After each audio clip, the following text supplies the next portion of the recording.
दोस्तों सबको सत श्री अकाल। वाहिगुरु जी का खालसा वाहिगुरु जी की फतेह। आप सबको बड़ी इंतजार थी कि प्रपोजल आई है, उसके ऊपर क्या किया है, क्या उसके बारे में कुछ तरह तरह के विचार चल रहे थे। कोई कुछ बोल रहा था, कोई कुछ बोल रहा था, लेकिन ये दोनों फोरमों की अब चर्चा होने के बाद ये फैसला लिया गया है कि जो सरकार ने प्रपोजल दिया है उस प्रपोजल की अगर उसे नाप तोल किया जाए तो उसमें कुछ नजर नहीं आ रहा। अगर इसको ध्यान से देखेंगे तो माननीय मंत्री जी कल ये बता रहे थे कि सरकार अगर एमएसपी की गारंटी दालों के ऊपर देती है तो हमारा 1.5 लाख करोड़ रुपया हमारी जेब से खर्च होगा, हमारे बजट के ऊपर वेट पड़ेगा। और इसी के बराबर एक खेती माहर साउथ का प्रकाश कामारेड्डी जी के अनुसार केवल 1,75,000 करोड़ रुपया अगर सभी फसलों के ऊपर एमएसपी दी जाती है तो 1,75,000 करोड़ रुपए के अंदर वो काम चल सकता है। तो फिर अगर सरकार इतने पैसा लगा भी रही है तो ये 2-3 फसलों का बिकने की व्यवस्था बनाए और बाकी किसानों को ऐसे छोड़ दिया जाए, ये हमें उचित नहीं लग रहा। दूसरी बात मैं और एक कहना चाहता हूं, देखिए हमारी गवर्नमेंट बाहर से 1,75,000 करोड़ रुपए का पाम ऑयल मंगवाती है और वो सभी लोगों के लिए, मनुष्यता के लिए, इंसानियत के लिए बीमारी का कारण भी बन रहा है, फिर भी उसे मंगवाया जा रहा है। अगर यही पैसा 1,75,00,000 रुपया देश के किसानों को तेल बीज फसलें उगाने के लिए और उनके ऊपर एमएसपी की घोषणा करे सरकार और उसके ऊपर खरीदी की गारंटी बनाए सरकार, तो 1,75,000 करोड़ से उधर के पैसे इधर आ सकते हैं। तो मुझे कहीं पे भी ये नजर नहीं आ रहा कि सरकार के ऊपर कहीं से किसी तरह का बोझ पड़ रहा हो। अगली बात मैं ये कहना चाहता हूं कि जो मैंने कहा कि इसे अगर ध्यान से देखेंगे, स्टडी करेंगे तो इसमें कुछ नजर नहीं आ रहा।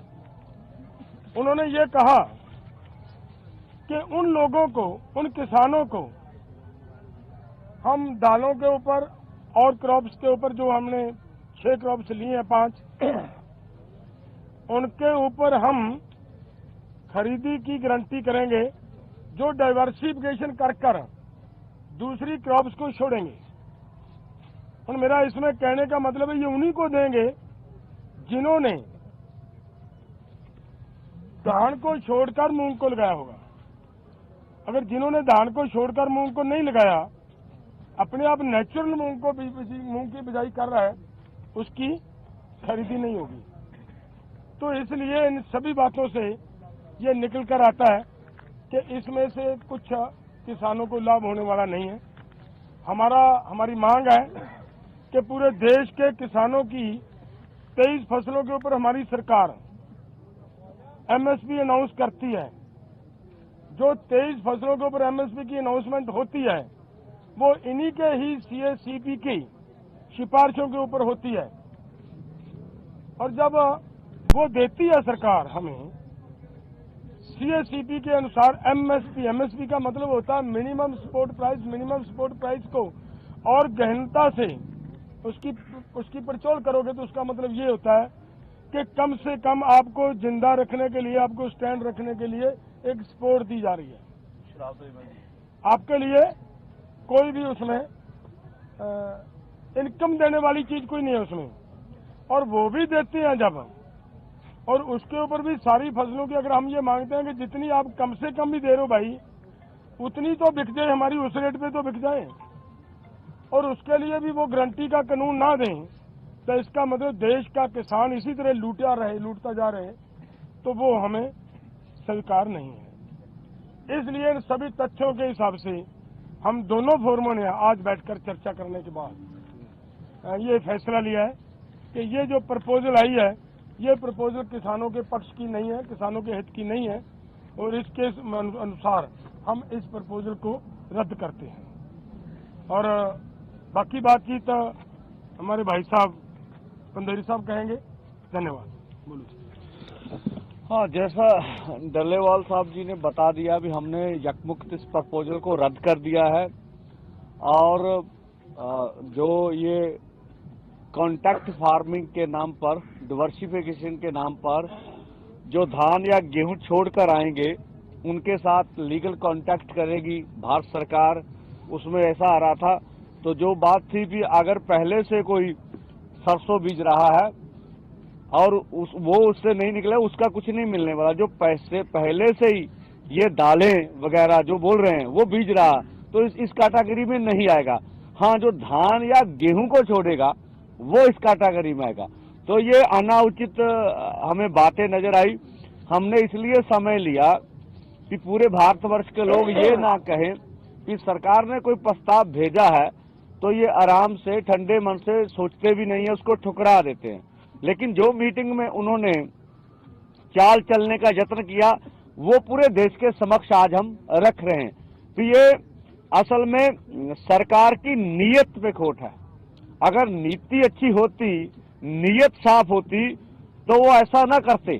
तो जैसे हरि दामोदरन जी का भी जिक्र है, अभी एक स्टडी करता के लिया था, हरिश्चंद्र दामोदरन, उन्होंने भी कहा अभी भाई आप फार्म जो तेल बीज है 1,75,000 करोड़ का बाहर से मंगवाते हैं। तो यही अगर अब एमएसपी लीगल गारंटी कानून बना देंगे तो हमें नहीं लगता है कि इससे अधिक राशि की आवश्यकता है। तो हमारी मांग जो ही वही है कि सरकार एमएसपी गारंटी कानून 23 फसलों के ऊपर बना के दे, और जो फसलें रह जाएंगी उसके ऊपर स्टडी करने के बाद सभी फसलों के ऊपर हमें जो है एमएसपी लीगल गारंटी का कानून चाहिए। हम इसी स्टैंड करते हैं, इस पर ही आगे बात होगी।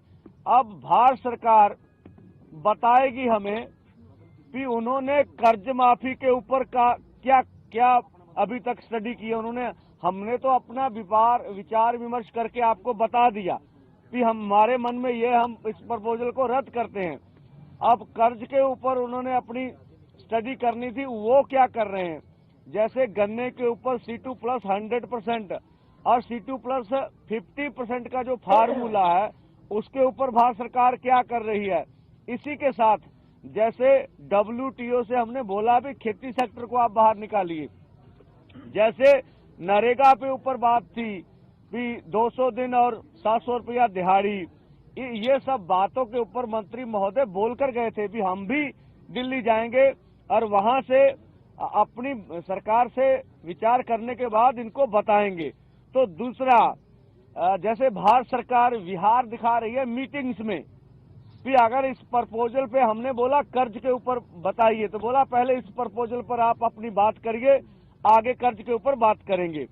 और तो इस तरह की मीटिंगों में बातें चलती नहीं यार। हमने देखा जब से हम मीटिंगों में जा रहे हैं, भारत सरकार के नुमाइंदे 3 घंटे बाद में आ रहे हैं। कानून 23 फसलों के ऊपर बना के दे, और जो फसलें रह जाएंगी उसके ऊपर स्टडी करने के बाद सभी फसलों के ऊपर हमें जो है एमएसपी लीगल गारंटी का कानून चाहिए। हम इसी स्टैंड करते हैं, इस पर ही आगे बात होगी। अब भारत सरकार बताएगी हमें कि उन्होंने कर्ज माफी के ऊपर का क्या क्या अभी तक स्टडी की है उन्होंने। हमने तो अपना विचार विमर्श करके आपको बता दिया कि हमारे मन में ये, हम इस प्रपोजल को रद्द करते हैं। अब कर्ज के ऊपर उन्होंने अपनी स्टडी करनी थी, वो क्या कर रहे हैं। जैसे गन्ने के ऊपर C2 प्लस 100% और C2 प्लस 50% का जो फार्मूला है, उसके ऊपर भारत सरकार क्या कर रही है।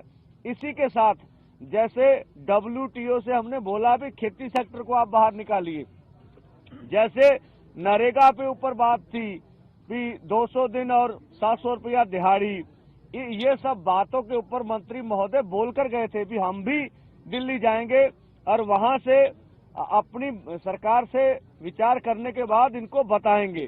तो दूसरा, जैसे भारत सरकार विहार दिखा रही है मीटिंग्स में, फिर अगर इस प्रपोजल पे हमने बोला कर्ज के ऊपर बताइए, तो बोला पहले इस प्रपोजल पर आप अपनी बात करिए, आगे कर्ज के ऊपर बात करेंगे। और तो इस तरह की मीटिंगों में बातें चलती नहीं यार। हमने देखा जब से हम मीटिंगों में जा रहे हैं, भारत सरकार के नुमाइंदे 3 घंटे बाद में आ रहे हैं। ये थोड़ा बात होती है। अब हमें समय आप 5:30 का दे रहे हैं, मीटिंग आप 8:10 में शुरू कर रहे हैं, तो इतना तो किसी के पास समय नहीं है। तो वार्ता अगर करनी है, जो समय आप देते हैं उसी समय, चलो 5-10 मिनट की कोई बात नहीं होती है आगे पीछे, तो वो हो जाना चाहिए। तो भारत सरकार की जो सीरियसनेस है वो मीटिंग शुरू होने के बाद ही पता चल जाती है। अभी बात हो जाने दीजिए।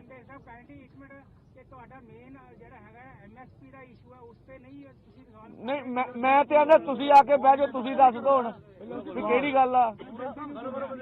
एवें ही ठीक है। तो इस करके इसी तरह से जो अन्य मांगे हैं, उन मांगों के ऊपर ही अभी हमने सरकार से मांग रहे हैं आपके माध्यम से कि वो बताए भी उनका निर्णय क्या है। और दूसरा, कल खनौरी बॉर्डर पर मनजीत सिंह जी पटियाला से थे, किसान की शहीदी हुई थी। तो पंजाब सरकार ने अभी तक उनका जो पार्थिव शरीर अस्पताल में पड़ा हुआ, ना तो उनका पोस्टमार्टम हुआ, ना उसको उचित राशि दी गई है। जो वादा था, हमने पंजाब सरकार को बोला था आप पॉलिसी क्लियर कीजिए कि 1 नौकरी और 5 लाख। अभी तक माननीय मुख्यमंत्री जी का बयान तक नहीं आया कि उन्होंने पॉलिसी क्लियर की नहीं है। इस तरह से अगर बॉर्डरों पे किसान शहीद होते रहे और अस्पतालों में उनके पार्थिव शरीर इस तरह से पड़े रहे, तो ये मुझे नहीं लगता उचित होगा। तो ये पंजाब सरकार सोचे। और जिस तरह से पंजाब में 7 जिलों में नेट बंद किए गए हैं, तो स्पष्ट करना चाहिए पंजाब सरकार को भी उन्होंने भी लिख के दिया है या उनकी भी मंशा है। जिस तरह से सामने आ रहा है भी डीसी पटियाला, उन्होंने सभी ब्रॉड बाइंडर को लिख के दिया है कि कोई मीडिया कर्मी हो, कोई भी हो, कोई ब्रॉड बाइंडर आपने देना नहीं है। तो वैसे कमर्शियल यूज के लिए जो नेट होता है उसके ऊपर कभी भी कोई पाबंदी नहीं होती। हम पंजाब सरकार से भी स्पष्ट करेंगे, आपके डीसी ने केंद्र पे कहने पे ऊपर लिख कर दिया है अथवा या पंजाब सरकार का निर्णय। अभी तक पंजाब सरकार ने स्पष्टता नहीं किया है कि ये जो पुल है, अगर ये पंजाब में आ रहा है तो आप इसका विरोध क्यों नहीं करते। आप बोलते हम लीगल नक्शा लेंगे, तो ले लीजिए, या आपका ऑपरेशन हरियाणा के साथ मिलकर चल रहा है, स्पष्ट तो कीजिए भी क्या हो रहा है। तो हम पंजाब सरकार से भी मांग करेंगे, जो हमने बातें उठाई उनको स्पष्ट कर दीजिए ये बात क्या है, किस तरह की है। तो ये तरह की बातें हैं। पंजाब में नेट बंद नहीं होना चाहिए। मुझे नहीं लगता केंद्र सरकार के पास इतने अधिकार हैं। अगर स्टेट सरकार को पूछे बगैर उसका नेट बंद कर दिया जाए। और बच्चों की पढ़ाई, अब स्कूलों में पेपर हो रहे हैं, तो इसके लिए कौन जिम्मेवार है।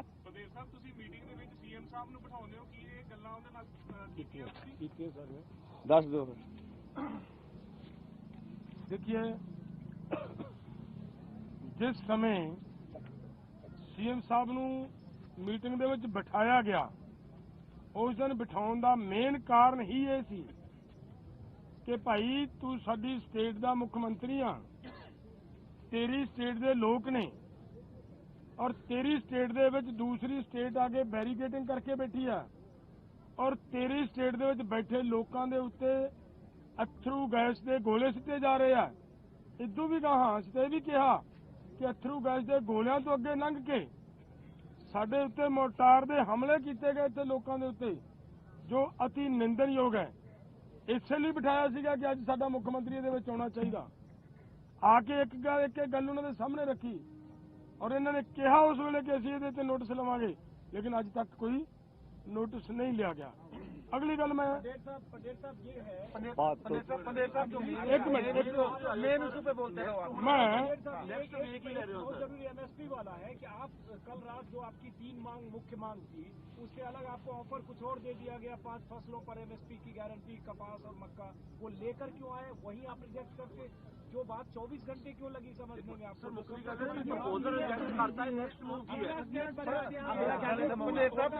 देखिए इधर से मुझे लग रहा है आवाज अंजुम जी की आ रही थी। अंजुम जी 1 मिनट रुकिए, मैं एक बात और कहनी चाह रहा था, वो भी आपकी बात का जवाब देंगे हम। मैं जो बात पूरी करनी चाह रहा था वो पूरी होने दीजिए, हमारा निवेदन आप सबको भाइयों को। देखिए आज हरियाणा सरकार की ओर से उनके डीजीपी का बयान आया है और उसने ये कहा है कि हमने यहाँ पे किसी भी बॉर्डर के ऊपर ऐसा नहीं किया, कहीं पे हमने अथरू गैस नहीं छोड़ा, कहीं पे हमने किसी तरह की बेल्ट गन नहीं चलाई, किसी तरह का कोई ऐसा वैसा नहीं किया, ये कहा उन्होंने। और हमने हमारा ये कहना है कि अगर सच में डीजीपी साहब ने ऐसा ऑर्डर नहीं कहीं से मिला उनको, उन्होंने नहीं कहा और नहीं किया, तो जिन्होंने यहाँ पे ये किया और 400 के करीब लोग जख्मी किए, उनके खिलाफ तुरंत कार्रवाई क्यों नहीं करता हरियाणा गवर्नमेंट? उनके खिलाफ कार्रवाई करनी चाहिए।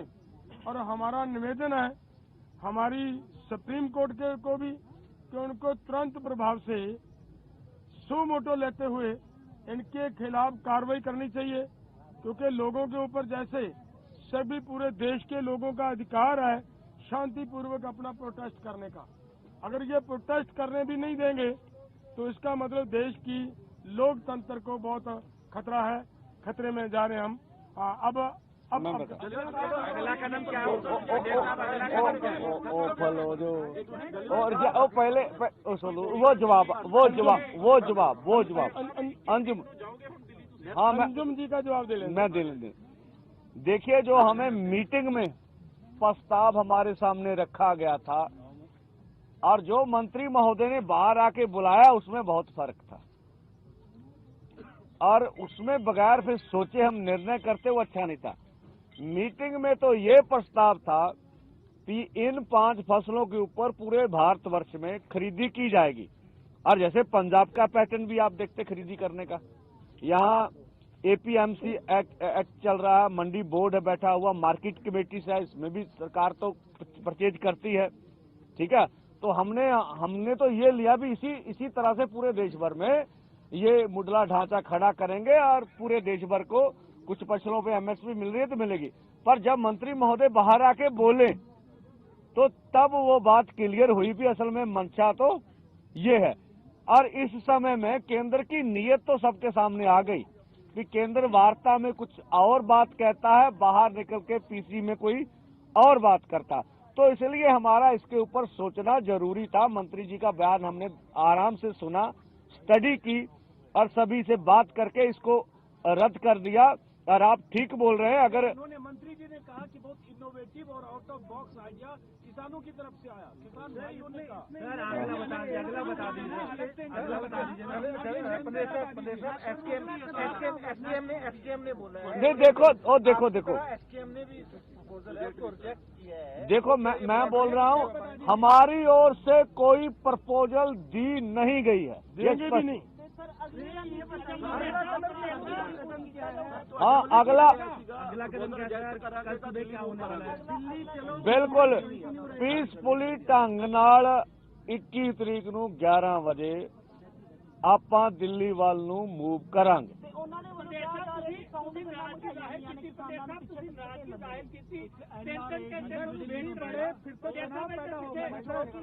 DB ਦੇ ਕਰੀਬ ਉੱਚੀ ਆਵਾਜ਼ ਛੱਡਦੇ ਨੇ, ਜਿਸ ਦੇ ਨਾਲ ਲੋਕਾਂ ਨੂੰ ਇਰੀਟੇਸ਼ਨ ਹੋ ਕੇ ਪਿੱਛੇ ਹੋਣਗੇ, ਉਹਦੀ ਕੀ ਤਿਆਰੀ ਹੈ ਕਿਸਾਨਾਂ ਨੂੰ? ਦੇਖੋ ਅਸੀਂ ਸਰਕਾਰ ਨੂੰ ਅੱਜ ਵੀ ਅਪੀਲ ਕਰਦੇ ਆਂ, ਕੱਲ ਵੀ ਕਰਦੇ ਆਂ ਵੀ ਐਡਾ ਵੱਡਾ ਦੁਨੀਆ ਦਾ ਅੰਦੋਲਨ ਆ, ਉਹ ਟੇਬਲ ਤੇ ਬਹਿ ਕੇ ਸਾਡੇ ਮਸਲੇ ਕਰਦੇ ਹੱਲ। ਇੱਕ ਜਾਂ ਸਾਨੂੰ ਪੀਸਫੁਲੀ ਢੰਗ ਨਾਲ ਬੈਰੀਕੇਡ ਹਟਾ ਕੇ ਦਿੱਲੀ ਜਾਣ ਦੇਵੇ। ਹੁਣ ਇਹ ਦੋਵੇਂ ਕੰਮ ਨਹੀਂ ਹੁੰਦੇ, ਸਾਡੀ ਮਜਬੂਰੀ ਆ ਨਾ, ਅਸੀਂ ਫਿਰ ਅੱਗੇ ਵਧੀਏ, ਠੀਕ ਆ। ਇਸ ਕਰਕੇ ਜਿਹੜਾ ਤੁਸੀਂ ਕਰ ਰਹੇ ਹੋ ਵੀ ਉਹਨਾਂ ਨੇ ਜ਼ੋਰ ਨਾਲ ਆਵਾਜ਼ ਕਰਨ ਵਾਲੀ ਮਸ਼ੀਨ ਲਾਈ ਹੋਈ ਆ, ਕਿਸੇ ਦਾ ਕੰਨ ਬੋਲਾ ਹੋ ਸਕਦਾ किसान कर। हाँ तनाव अगर पैदा होगा ना, अगर आपको जो है फिर से हाँ जी साउंड गन ना ਇਹ ਭਾਰਤ ਦੇ ਲੋਕਾਂ ਤੇ ਵਰਤੀ ਨਹੀਂ ਜਾਣੀ ਚਾਹੀਦੀ। ਅਸੀਂ ਕੋ ਬਾਹਰ ਦੇ ਥੋੜੇ ਆ, ਇਸ ਦੇਸ਼ ਦੇ ਨਾਗਰਿਕ ਆ, ਕਿਸਾਨ ਆ, ਮਜ਼ਦੂਰ ਆ।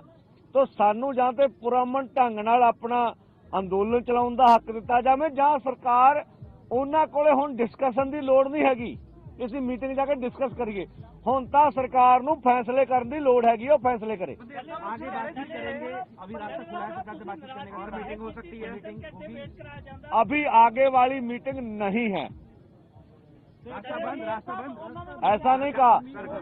हम वार्ता के लिए हमेशा तैयार रहते हैं। ਧੰਨਵਾਦ ਸਾਹਿਬ, ਤੁਸੀਂ ਕਿਹਾ ਸੀ ਸਾਡੇ ਕੋਲ ਪਲਾਨ B ਹੈਗਾ, ਪਲਾਨ B ਤੁਹਾਡੇ ਕੋਲ ਕਿਵੇਂ ਹੈ, ਕਿਵੇਂ ਤੁਸੀਂ ਅੱਗੇ ਜਾਓਗੇ? ਤੁਸੀਂ ਕਿਹਾ ਸੀ ਸ਼ਾਂਤਮਈ ਤਰੀਕੇ ਨਾਲ ਜਾਵਾਂਗੇ। ਹਾਂ ਦੇਖੋ ਸਵਾਲ ਕੀ ਹੈ, ਇਹ ਅਜੇ ਸਾਡੀਆਂ ਅੰਦਰ ਬੈਠ ਕੇ ਗੱਲਾਂ ਕਰਨ ਵਾਲੀਆਂ ਨੇ ਕਿ ਕਿਸ ਤਰੀਕੇ ਨਾਲ ਅਸੀਂ ਅੱਗੇ ਵਧਣਾ ਹੈ।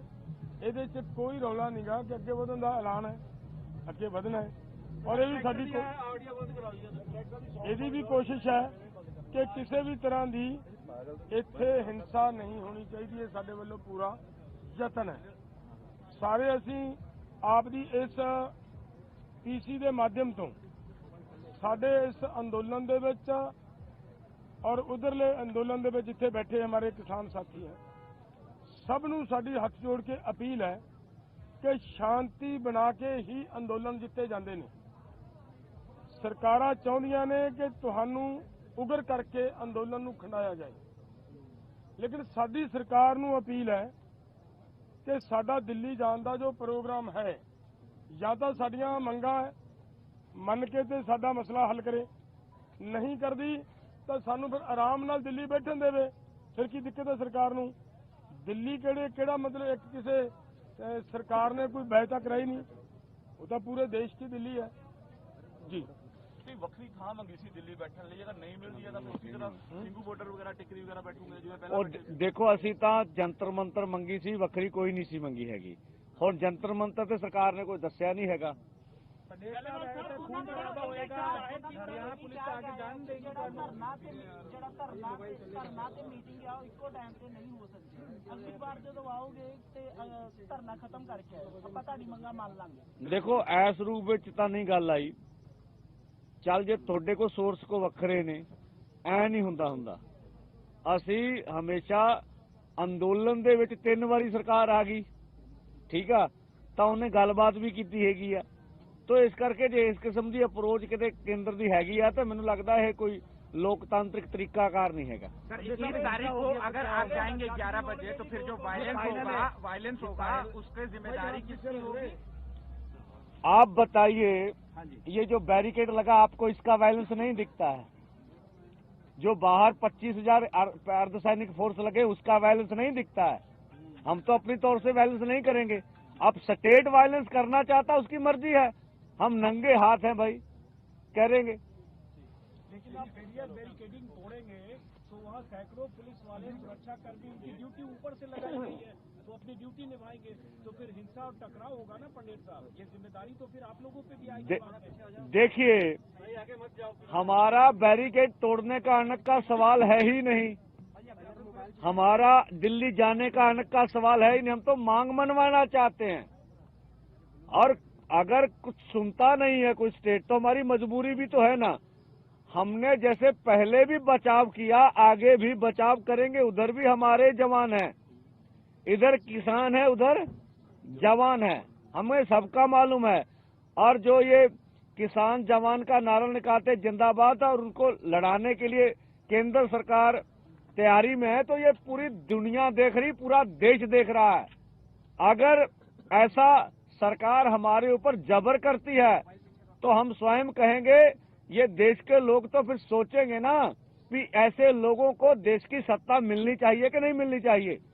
प्रदेश साहब, एसकेएम ने भी रद्द कर दिया ये फैसला, जिस तरीके से आप दोनों की यूनिटी बनेगी, दोनों जो देखो साडे इस मसले ते कोई अपनी राय रखने ਲਈ आजाद हैगा, कोई की सोचदा उन्हां दा अपना हक हैगा वा। ਅਸੀਂ कदी भी अकेली ना तो भजे हाँ, ना गाड़ी भजांगे।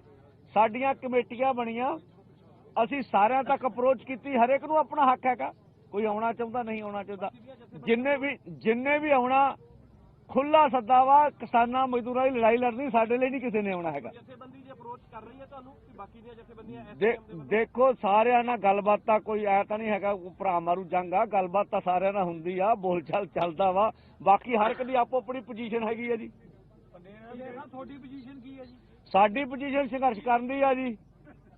ਪੰਡੇਰ ਸਾਹਿਬ ਜੇ ਕੋਡ ਆਫ ਕੰਡਕਟ ਜਲਦੀ ਲਾ ਦਿੰਦੀ ਹੈ ਸਰਕਾਰ ਤਾਂ ਤੁਹਾਡੀ ਅੱਗੇ ਰਣਨੀਤੀ ਕੀ ਹੋਏਗੀ? देखिए कोड ऑफ कंडक्ट ਅੱਗੇ ਹੈ, ਜਿੱਦਾਂ ਕੋਡ ਆਫ ਕੰਡਕਟ ਲੱਗੂਗਾ ਉਸ ਦਿਨ ਫੇਰ ਬੈਠਾਂਗੇ ਆਪਾਂ, ਤੁਹਾਡੇ ਸਭ ਦੇ ਵਿੱਚ ਬੈਠਾਂਗੇ, ਅਸੀਂ ਆਪਸ ਵਿੱਚ ਚਰਚਾ ਕਰਾਂਗੇ ਕਿ ਹੁਣ ਇਹਨੂੰ ਅੰਦੋਲਨ ਨੂੰ ਅੱਗੇ ਕੀ ਰੂਪ ਦੇਣਾ ਹੈ। ਧੰਨਵਾਦ ਜੀ। दोस्तों सबको सत श्री अकाल, वाहिगुरू जी का खालसा वाहिगुरू जी की फतेह। आप सबको बड़ी इंतजार थी कि प्रपोजल आई है उसके ऊपर क्या किया है, क्या उसके बारे में कुछ तरह तरह के विचार चल रहे थे, कोई कुछ बोल रहा था कोई कुछ बोल रहा था, लेकिन ये दोनों फोरमों की अब चर्चा होने के बाद ये फैसला लिया गया है कि जो सरकार ने प्रपोजल दिया है उस प्रपोजल की अगर उसे नाप तोल किया जाए तो उसमें कुछ नजर नहीं आ रहा। अगर इसको ध्यान से देखेंगे तो माननीय मंत्री जी कल ये बता रहे थे कि सरकार अगर एमएसपी की गारंटी दालों के ऊपर देती है तो हमारा 1.5 लाख करोड़ रुपया हमारी जेब से खर्च होगा, हमारे बजट के ऊपर वेट पड़ेगा। और इसी के बराबर एक खेती माहर साउथ का प्रकाश कामारेड्डी जी के अनुसार केवल 1,75,000 करोड़ रुपया अगर सभी फसलों के ऊपर एमएसपी दी जाती है तो 1,75,000 करोड़ रुपए के अंदर वो काम चल सकता है। तो फिर अगर सरकार इतने पैसा लगा भी रही है तो ये 2-3 फसलों का बिकने की व्यवस्था बनाए और बाकी किसानों को ऐसे छोड़ दिया जाए, ये हमें उचित नहीं लग रहा। दूसरी बात मैं और एक कहना चाहता हूं, देखिए हमारी गवर्नमेंट बाहर से 1,75,000 करोड़ रुपए का पाम ऑयल मंगवाती है और वो सभी लोगों के लिए, मनुष्यता के लिए, इंसानियत के लिए बीमारी का कारण भी बन रहा है, फिर भी उसे मंगवाया जा रहा है। अगर यही पैसा 1,75,00,000 रुपया देश के किसानों को तेल बीज फसलें उगाने के लिए और उनके ऊपर एमएसपी की घोषणा करे सरकार और उसके ऊपर खरीदी की गारंटी बनाए सरकार, तो 1,75,000 करोड़ से उधर के पैसे इधर आ सकते हैं। तो मुझे कहीं पे भी ये नजर नहीं आ रहा कि सरकार के ऊपर कहीं से किसी तरह का बोझ पड़ रहा हो। अगली बात मैं ये कहना चाहता हूं कि जो मैंने कहा कि इसे अगर ध्यान से देखेंगे, स्टडी करेंगे तो इसमें कुछ नजर नहीं आ रहा। उन्होंने ये कहा कि उन लोगों को, उन किसानों को हम दालों के ऊपर और क्रॉप्स के ऊपर जो हमने 6 क्रॉप्स लिए हैं 5, उनके ऊपर हम खरीदी की गारंटी करेंगे जो डाइवर्सिफिकेशन कर दूसरी क्रॉप्स को छोड़ेंगे। और मेरा इसमें कहने का मतलब है ये उन्हीं को देंगे जिन्होंने धान को छोड़कर मूंग को लगाया होगा। अगर जिन्होंने धान को छोड़कर मूंग को नहीं लगाया, अपने आप नेचुरल मूंग की बिजाई कर रहा है, उसकी खरीदी नहीं होगी। तो इसलिए इन सभी बातों से ये निकल कर आता है कि इसमें से कुछ किसानों को लाभ होने वाला नहीं है। हमारी मांग है कि पूरे देश के किसानों की 23 फसलों के ऊपर हमारी सरकार एमएसपी अनाउंस करती है, जो 23 फसलों के ऊपर एमएसपी की अनाउंसमेंट होती है, वो इन्हीं के ही सीएसीपी की सिफारिशों के ऊपर होती है। और जब वो देती है सरकार हमें सीएसीपी के अनुसार एमएसपी का मतलब होता है मिनिमम सपोर्ट प्राइस को और गहनता से उसकी पड़चोल करोगे तो उसका मतलब ये होता है कि कम से कम आपको जिंदा रखने के लिए, आपको स्टैंड रखने के लिए एक सपोर्ट दी जा रही है।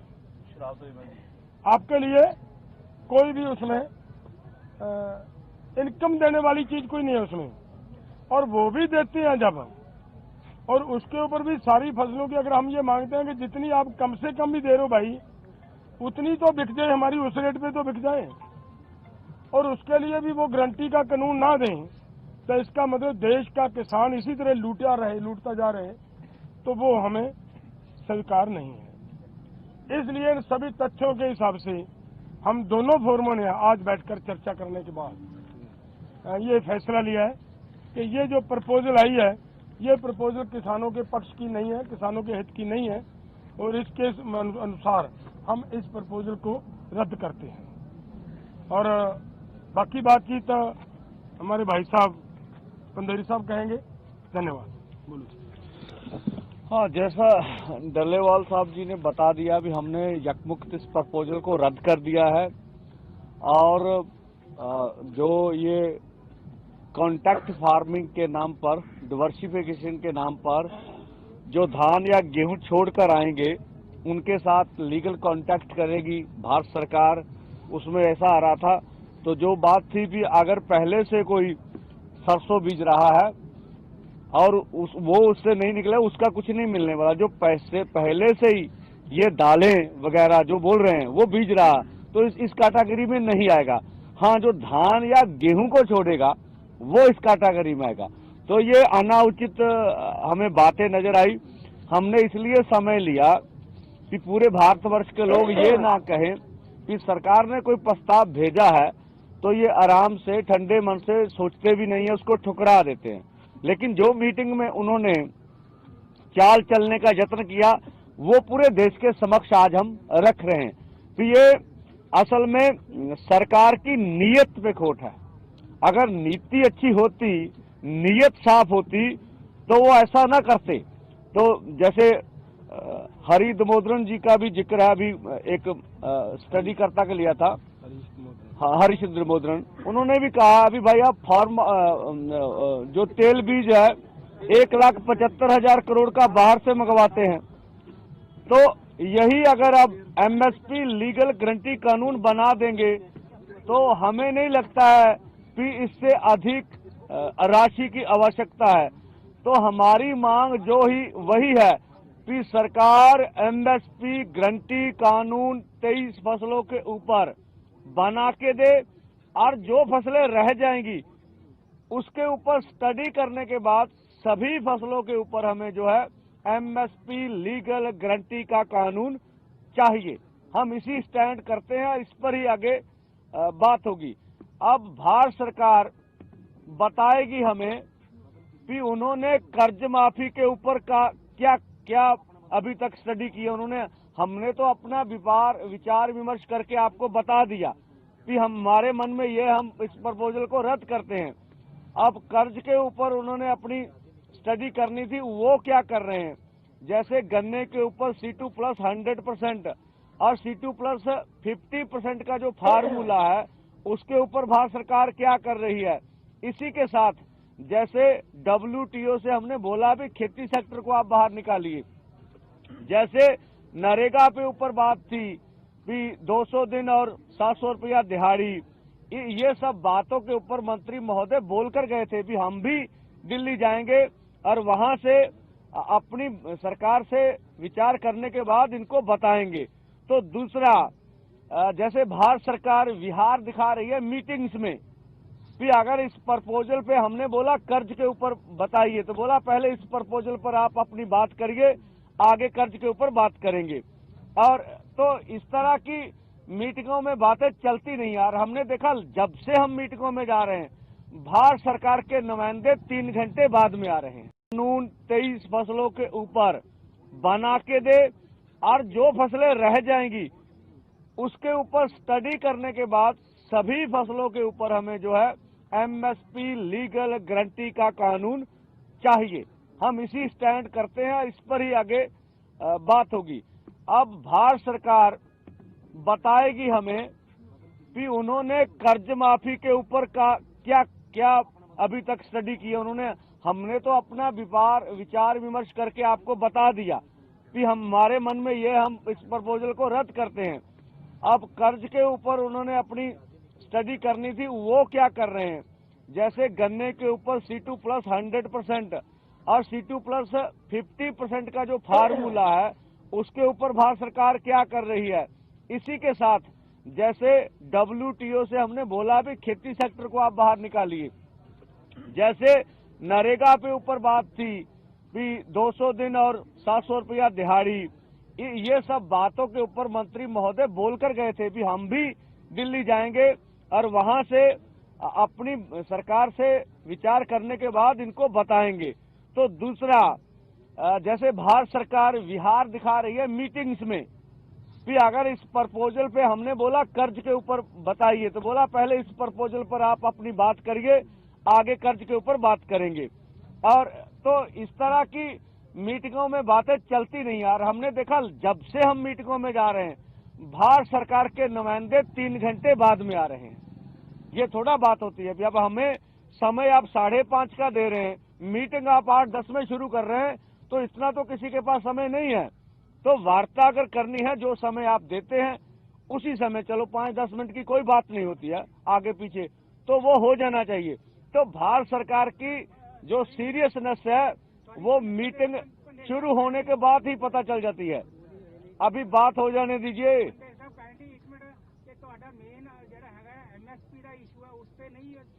नहीं, मैं तो आना तुसी आके बह जाओ, तुसी दस दो हुण भी केड़ी गल आ, एवें ही ठीक है। तो इस करके इसी तरह से जो अन्य मांगे हैं, उन मांगों के ऊपर ही अभी हमने सरकार से मांग रहे हैं आपके माध्यम से कि वो बताए भी उनका निर्णय क्या है। और दूसरा, कल खनौरी बॉर्डर पर मनजीत सिंह जी पटियाला से थे, किसान की शहीदी हुई थी। तो पंजाब सरकार ने अभी तक उनका जो पार्थिव शरीर अस्पताल में पड़ा हुआ, ना तो उनका पोस्टमार्टम हुआ, ना उसको उचित राशि दी गई है जो वादा था। हमने पंजाब सरकार को बोला था आप पॉलिसी क्लियर कीजिए कि 1 नौकरी और 5 लाख। अभी तक माननीय मुख्यमंत्री जी का बयान तक नहीं आया कि उन्होंने पॉलिसी क्लियर की नहीं है। इस तरह से अगर बॉर्डरों पे किसान शहीद होते रहे और अस्पतालों में उनके पार्थिव शरीर इस तरह से पड़े रहे, तो ये मुझे नहीं लगता उचित होगा। तो ये पंजाब सरकार सोचे। और जिस तरह से पंजाब में 7 जिलों में नेट बंद किए गए हैं, तो स्पष्ट करना चाहिए पंजाब सरकार को भी उन्होंने भी लिख के दिया है या उनकी भी मंशा है। जिस तरह से सामने आ रहा भी DC पटियाला, उन्होंने सभी ब्रॉड बाइंडर को लिख के दिया है कि कोई मीडिया कर्मी हो, कोई भी हो, कोई ब्रॉड बाइंडर आपने देना नहीं है। तो वैसे कमर्शियल यूज के लिए जो नेट होता उसके ऊपर कभी भी कोई पाबंदी नहीं होती। हम पंजाब सरकार से भी स्पष्ट करेंगे, आपके DC ने केंद्र पे कहने पे ऊपर लिख कर दिया है अथवा या पंजाब सरकार का निर्णय। अभी तक पंजाब सरकार ने स्पष्टता नहीं किया है कि ये जो पुल है अगर ये पंजाब में आ रहा है तो आप इसका विरोध क्यों नहीं करते। आप बोलते हम लीगल नक्शा लेंगे, तो ले लीजिए, या आपका ऑपरेशन हरियाणा के साथ मिलकर चल रहा है, स्पष्ट तो कीजिए भी क्या हो रहा है। तो हम पंजाब सरकार से भी मांग करेंगे, जो हमने बातें उठाई उनको स्पष्ट कर दीजिए ये बात क्या है, किस तरह की है। तो ये तरह की बातें हैं। पंजाब में नेट बंद नहीं होना चाहिए। मुझे नहीं लगता केंद्र सरकार के पास इतने अधिकार हैं। अगर स्टेट सरकार को पूछे बगैर उसका नेट बंद कर दिया जाए। और बच्चों की पढ़ाई, अब स्कूलों में पेपर हो रहे हैं, तो इसके लिए कौन जिम्मेवार है।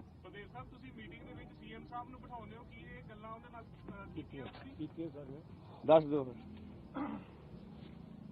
देखिए,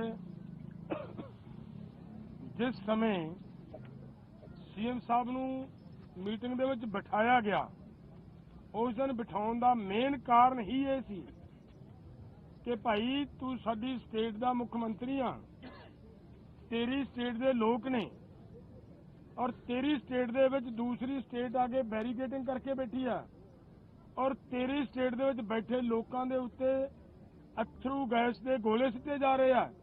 इदू भी कहा असते भी कहा कि अथरू गैस दे गोलियां तो अगे लंघ के साडे उत्ते मोर्टार दे हमले किए गए इत्थे लोकां दे उत्ते जो अति निंदनयोग है। इस लिए बिठाया सीगा कि अज साडा मुख मंत्री इहदे विच आउणा चाहीदा। आके एक गल उन्हां दे सामने रखी और इन्होंने कहा उस वेले कि असीं इहदे ते नोटिस लवांगे, लेकिन अज तक कोई नोटिस नहीं लिया गया। अगली गल मैं पटेल साहब ये है एक मिनट मेन इशू पे बोलते हो आप। मैं जरूरी एमएसपी वाला है कि आप कल रात जो आपकी 3 मांग मुख्य मांग थी उससे अलग आपको ऑफर कुछ और दे दिया गया, 5 फसलों पर एमएसपी की गारंटी, कपास और मक्का, वो लेकर क्यों आए? वहीं आप रिजेक्ट करके जो बात 24 घंटे क्यों लगी समझने में आपको?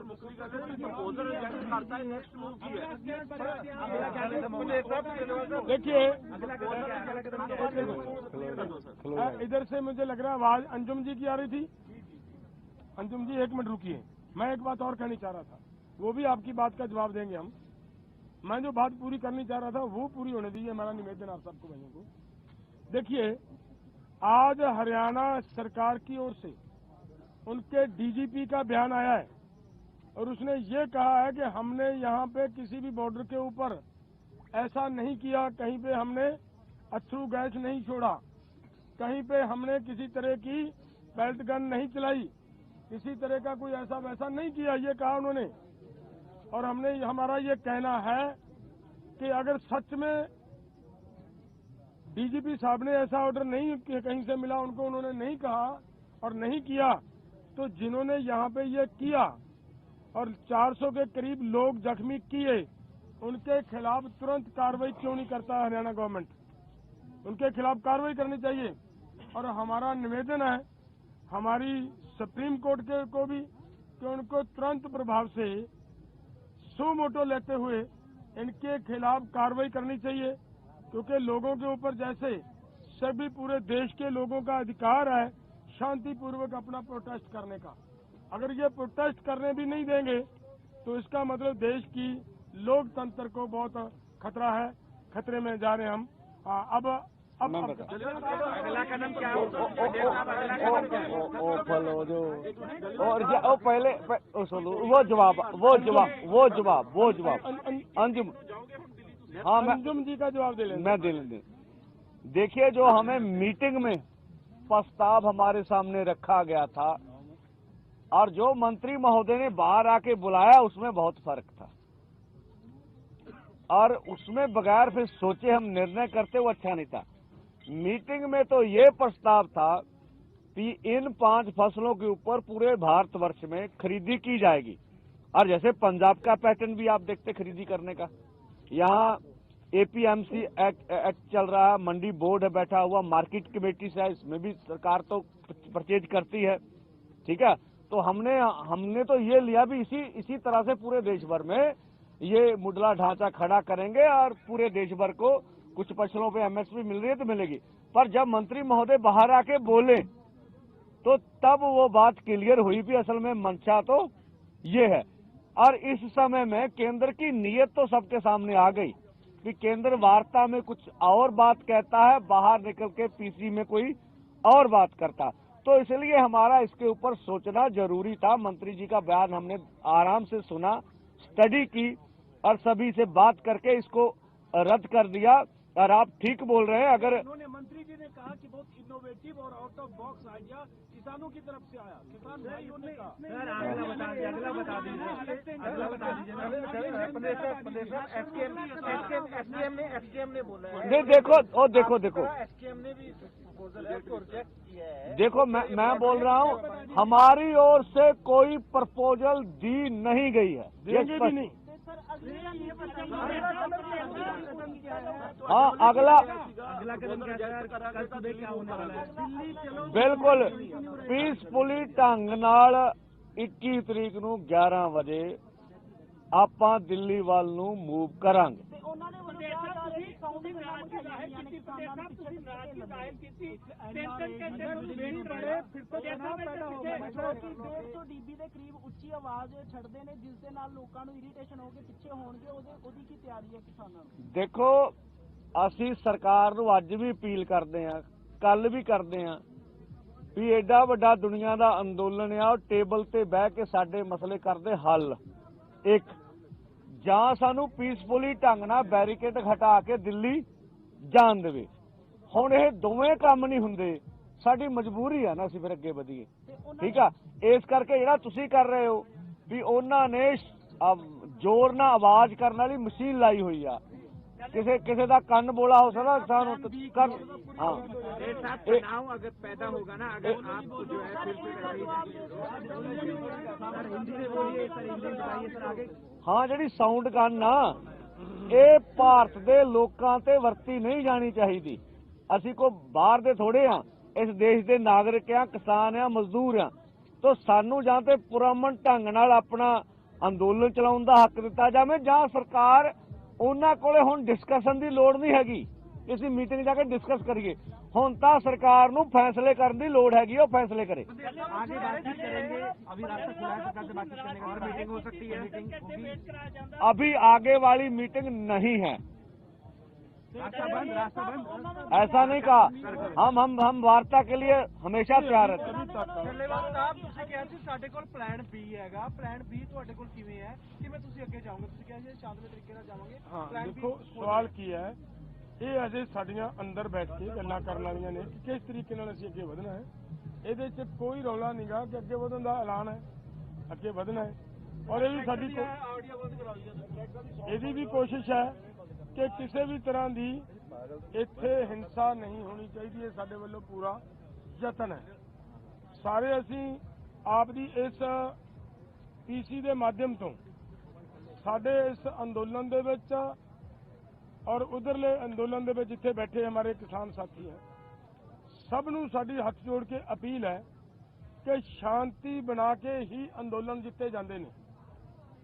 सरकारां चाहुंदियां ने कि तुहानूं उगर करके अंदोलन नूं खंडाया जाए, लेकिन साडी सरकार नूं अपील है कि साडा दिल्ली जाण दा जो प्रोग्राम है, या तो साडियां मंगां मन के ते साडा मसला हल करे, नहीं करदी ਤਾਂ ਸਾਨੂੰ ਫਿਰ ਆਰਾਮ ਨਾਲ ਦਿੱਲੀ ਬੈਠਣ ਦੇਵੇ। ਫਿਰ ਕੀ ਦਿੱਕਤ ਹੈ ਸਰਕਾਰ ਨੂੰ? ਦਿੱਲੀ ਕਿਹੜਾ ਮਤਲਬ ਇੱਕ ਕਿਸੇ ਸਰਕਾਰ ਨੇ ਕੋਈ ਬਹਿਤਾ ਕਰਾਈ ਨਹੀਂ, ਉਹ ਤਾਂ ਪੂਰੇ ਦੇਸ਼ ਦੀ ਦਿੱਲੀ ਹੈ ਜੀ। ਵੱਖਰੀ ਥਾਂ ਮੰਗੀ ਸੀ ਦਿੱਲੀ ਬੈਠਣ ਲਈ, ਅਗਰ ਨਹੀਂ ਮਿਲਦੀ ਹੈ ਤਾਂ ਉਸੇ ਤਰ੍ਹਾਂ ਸਿੰਘੂ ਬਾਰਡਰ ਵਗੈਰਾ ਟਿਕਰੀ ਵਗੈਰਾ ਬੈਠੂਗੇ ਜਿਵੇਂ ਪਹਿਲਾਂ। ਦੇਖੋ, ਅਸੀਂ ਤਾਂ ਜੰਤਰ ਮੰਤਰ ਮੰਗੀ ਸੀ, ਵੱਖਰੀ ਕੋਈ ਨਹੀਂ ਸੀ ਮੰਗੀ ਹੈਗੀ। ਹੁਣ ਜੰਤਰ ਮੰਤਰ ਤੇ ਸਰਕਾਰ ਨੇ ਕੋਈ ਦੱਸਿਆ ਨਹੀਂ ਹੈਗਾ। ਹਰਿਆਣਾ ਪੁਲਿਸ ਆ ਕੇ ਜਾਣ ਦੇਗੀ ਧਰਨਾ ਤੇ ਮੀਟਿੰਗ ਆ, ਉਹ ਇੱਕੋ ਟਾਈਮ ਤੇ ਨਹੀਂ ਹੋ ਸਕਦੀ। ਅਗਲੀ ਵਾਰ ਜਦੋਂ ਆਓਗੇ ਤੇ ਧਰਨਾ ਖਤਮ ਕਰਕੇ ਆਓ, ਆਪਾਂ ਤੁਹਾਡੀ ਮੰਗਾਂ ਮੰਨ ਲਾਂਗੇ। ਦੇਖੋ, ਇਸ ਰੂਪ ਵਿੱਚ ਤਾਂ ਨਹੀਂ ਗੱਲ ਆਈ। ਚੱਲ ਜੇ ਤੁਹਾਡੇ ਕੋਲ ਸੋਰਸ ਕੋ ਵੱਖਰੇ ਨੇ, ਐ ਨਹੀਂ ਹੁੰਦਾ। ਅਸੀਂ ਹਮੇਸ਼ਾ ਅੰਦੋਲਨ ਦੇ ਵਿੱਚ 3 ਵਾਰੀ ਸਰਕਾਰ ਆ ਗਈ, ਠੀਕ ਆ, ਤਾਂ ਉਹਨੇ ਗੱਲਬਾਤ ਵੀ ਕੀਤੀ ਹੈਗੀ ਆ। तो इस करके जो इस किस्म की अप्रोच किते केंद्र की हैगी आ, तो मैनूं लगता है कोई लोकतांत्रिक तरीकाकार नहीं हैगा। सर, 21 तारीख को अगर आप जाएंगे 11 बजे तो फिर जो वायलेंस होगा उसकी जिम्मेदारी किसकी होगी? आप बताइए, ये जो बैरिकेड लगा आपको इसका वायलेंस नहीं दिखता है? जो बाहर 25,000 अर्धसैनिक फोर्स लगे उसका वायलेंस नहीं दिखता है? हम तो अपनी तौर से वायलेंस नहीं करेंगे। अब स्टेट वायलेंस करना चाहता उसकी मर्जी है, हम नंगे हाथ हैं भाई, करेंगे। लेकिन आप बैरिकेडिंग तोड़ेंगे तो वहाँ सैकड़ों पुलिस वाले सुरक्षा कर्मी, उनकी ड्यूटी ऊपर से लगाई गई है, तो अपनी ड्यूटी निभाएंगे, तो फिर हिंसा और टकराव होगा ना पंडित साहब। ये जिम्मेदारी तो फिर आप लोगों पे भी आएगी। देखिए, हमारा बैरिकेड तोड़ने का अनक का सवाल है ही नहीं, हमारा दिल्ली जाने का अनक का सवाल है ही नहीं। हम तो मांग मनवाना चाहते हैं, और अगर कुछ सुनता नहीं है कोई स्टेट, तो हमारी मजबूरी भी तो है ना। हमने जैसे पहले भी बचाव किया, आगे भी बचाव करेंगे। उधर भी हमारे जवान हैं, इधर किसान है, उधर जवान है, हमें सबका मालूम है। और जो ये किसान जवान का नारा निकालते जिंदाबाद, और उनको लड़ाने के लिए केंद्र सरकार तैयारी में है तो ये पूरी दुनिया देख रही, पूरा देश देख रहा है। अगर ऐसा सरकार हमारे ऊपर जबर करती है तो हम स्वयं कहेंगे, ये देश के लोग तो फिर सोचेंगे ना कि ऐसे लोगों को देश की सत्ता मिलनी चाहिए कि नहीं मिलनी चाहिए। प्रदेश साहब, एसकेएम ने भी रद्द कर दिया ये फैसला जिस तरीके से तो आप दोनों की यूनिटी बनेगी, दोनों जो देखो साडे इस मसले ते कोई अपनी राय रखने ਲਈ आजाद हैगा, कोई की सोचदा उन्हां दा अपना हक हैगा वा। ਅਸੀਂ कदी भी ਏਕੇ ਲਈ ना ਤਾਂ ਭੱਜੇ ਆ ना गाड़ी ਭੱਜਾਂਗੇ। ਸਾਡੀਆਂ ਕਮੇਟੀਆਂ ਬਣੀਆਂ, ਅਸੀਂ ਸਾਰਿਆਂ ਤੱਕ ਅਪਰੋਚ ਕੀਤੀ, ਹਰੇਕ ਨੂੰ ਆਪਣਾ ਹੱਕ ਹੈਗਾ, ਕੋਈ ਆਉਣਾ ਚਾਹੁੰਦਾ ਨਹੀਂ ਆਉਣਾ ਚਾਹੁੰਦਾ। ਜਿੰਨੇ ਵੀ ਆਉਣਾ ਖੁੱਲਾ ਸੱਦਾ ਵਾ, ਕਿਸਾਨਾਂ ਮਜ਼ਦੂਰਾਂ ਦੀ ਲੜਾਈ ਲੜਨੀ, ਸਾਡੇ ਲਈ ਨਹੀਂ ਕਿਸੇ ਨੇ ਆਉਣਾ ਹੈਗਾ। ਦੇਖੋ ਸਾਰਿਆਂ ਨਾਲ ਗੱਲਬਾਤ ਤਾਂ ਕੋਈ ਐ ਤਾਂ ਨਹੀਂ ਹੈਗਾ ਭਰਾ ਮਾਰੂ ਜੰਗ ਆ, ਗੱਲਬਾਤ ਤਾਂ ਸਾਰਿਆਂ ਨਾਲ ਹੁੰਦੀ ਆ, ਬੋਲਚਾਲ ਚੱਲਦਾ ਵਾ। ਬਾਕੀ ਹਰ ਇੱਕ ਦੀ ਆਪੋ ਆਪਣੀ ਪੋਜੀਸ਼ਨ ਹੈਗੀ ਆ ਜੀ। ਤੁਹਾਡੀ ਪੋਜੀਸ਼ਨ ਕੀ ਹੈ ਜੀ? ਸਾਡੀ ਪੋਜੀਸ਼ਨ ਸੰਘਰਸ਼ ਕਰਨ ਦੀ ਆ ਜੀ। पंडेर साहब जे कोड ऑफ कंडक्ट जल्दी ला दी है सरकार तो ਤੁਹਾਡੀ ਅੱਗੇ रणनीति की होगी? देखिए कोड ऑफ कंडक्ट ਅੱਗੇ ਹੈ, ਜਿੱਦਾਂ ਕੋਡ ਆਫ ਕੰਡਕਟ ਲੱਗੂਗਾ ਉਸ ਦਿਨ ਫੇਰ ਬੈਠਾਂਗੇ ਆਪਾਂ, ਤੁਹਾਡੇ ਸਭ ਦੇ ਵਿੱਚ ਬੈਠਾਂਗੇ, ਅਸੀਂ ਆਪਸ ਵਿੱਚ ਚਰਚਾ ਕਰਾਂਗੇ ਕਿ ਹੁਣ ਇਹਨੂੰ ਅੰਦੋਲਨ ਨੂੰ ਅੱਗੇ ਕੀ ਰੂਪ ਦੇਣਾ ਹੈ। ਧੰਨਵਾਦ ਜੀ।